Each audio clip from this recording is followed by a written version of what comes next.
Well, hello students.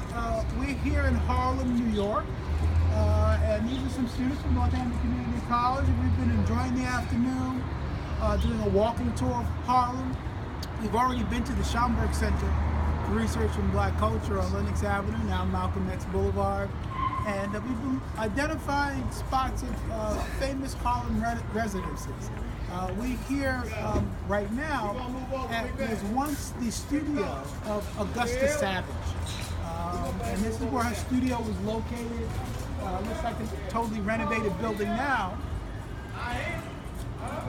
but it's important and significant for several reasons, as we studied in class, that Harlem during the 1920s was called the Harlem Renaissance because of all the talented people who were drawn here. She was an artist and sculptor, and her studio was here, and she would sculpt these beautiful statues and busts, and she also ran an art school at this location. Interestingly enough, one of her students was Aaron Douglas, and you've seen pictures of his work in class, and in fact when we were at the Schomburg, we saw some of the murals that were actually hanging there. Christina, what did you think of his work? I mean, seeing it up close as opposed to just looking at the pictures in the textbook.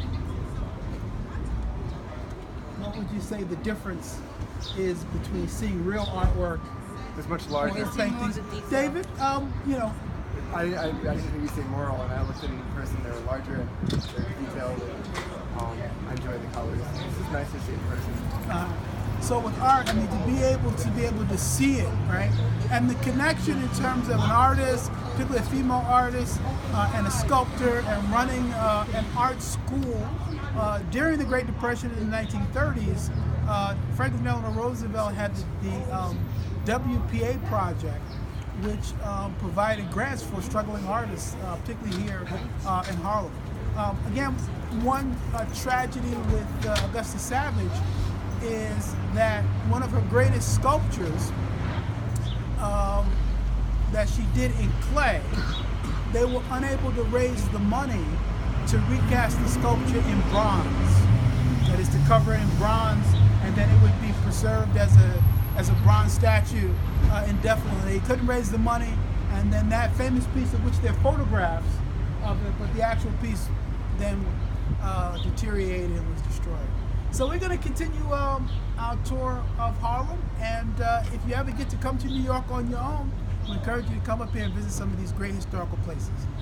Hope you're enjoying the course. Take care. Be well.